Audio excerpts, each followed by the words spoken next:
Guys ഇന്ന് നമ്മുടെ video ഞാൻ ഓൺലൈൻ ത്രൂ വാങ്ങിയിട്ടുള്ള 2 പ്രോഡക്ട്സിന്റെ റിവ്യൂ പറയാനാണ്. ഫസ്റ്റ് ഒരു ഹെയർ കണ്ടീഷണർ ആണ്. ഞാൻ ഷാംപൂസ് യൂസ് ചെയ്യാറുണ്ടെങ്കിലും ഇതുവരെ യൂസ് ചെയ്യാത്ത ഒന്നാണ് കേട്ടോ ഈ ഹെയർ കണ്ടീഷണർ. ലാബ് ആംഗ്രിയുടെ പ്രോട്ടീൻ കെരാറ്റിൻ കണ്ടീഷണർ ആണ്.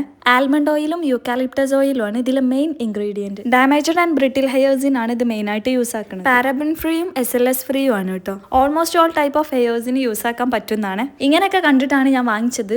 പക്ഷെ പേഴ്സണലി ഇത് എനിക്ക് അത്രയ്ക്ക് ഇഷ്ടമായില്ല. സംഭവം നമ്മൾ ഇങ്ങനെ യൂസ് ചെയ്യുമ്പോഴൊക്കെ അടിപൊളിയാണെങ്കിൽ പോലും ഹെയറിൽ അപ്ലൈ ചെയ്യുമ്പോൾ ഞാൻ പ്രതീക്ഷിച്ച ഒരു റിസൾട്ട് കിട്ടിയില്ല കേട്ടോ. അടുത്ത പ്രോഡക്റ്റ് ഒരു ആയുർവേദിക് ലിപ്സ്റ്റിക്. ഇൻസ്റ്റാഗ്രാം ത്രൂ ആണ് ഞാൻ അത് വാങ്ങിച്ചിട്ടുള്ളത്. പുളിയപ്പേട്ട ആയുർവേദിക് ലിപ്സ്റ്റിക് ആണ് കേട്ടോ. ഇതിലുള്ള ചെറി ബ്ലോസം ആണ് ഞാൻ ഷെയ്ഡാക്കി എടുത്തിട്ടുണ്ടായിരുന്നു. ഏകദേശം ഒരു 7 ഷെയ്ഡ്സോളം അവരെടുത്തിട്ടുണ്ട് കേട്ടോ. എനിക്ക് കമ്പാരിറ്റീവ്ലി മറ്റേതിനെക്കാട് ഇഷ്ടമായത് ഇതാണ്. പിന്നെ അത് മാത്രമല്ല ഇതിനെ തിന്നാൻ പറ്റുന്ന ലിപ്സ്റ്റിക്കും എന്നാണ് അവർ പറയുന്നത്. കാരണം ഇതിലുള്ള ഓൾമോസ്റ്റ് ഓൾ ഇൻഗ്രീഡിയൻസും നാച്ചുറൽ പ്രോഡക്ട്സ് കൊണ്ട് മാത്രം ഉണ്ടാക്കിയതാണെന്നാണ്. അത് മാത്രമല്ല ഞാൻ ഇത് ഫസ്റ്റ് ടൈം ഒരൊറ്റ പ്രാവശ്യം യൂസ് ആക്കിയപ്പോൾ തന്നെ എനിക്ക് നല്ല റിസൾട്ട് ഫീൽ ചെയ്തിരുന്നു. റമദാൻ ആയതുകൊണ്ട് തന്നെ നോമ്പ് നോൽക്കണോണ്ട് ചുണ്ട് നല്ല ഡ്രൈ ആയിരുന്നു. അപ്പൊ രാത്രി ഞാൻ ഇത് അപ്ലൈ ചെയ്ത് നോക്കിയപ്പോൾ നല്ല ചേഞ്ചസ് തന്നെ ഫീൽ ചെയ്തിരുന്നു കേട്ടോ.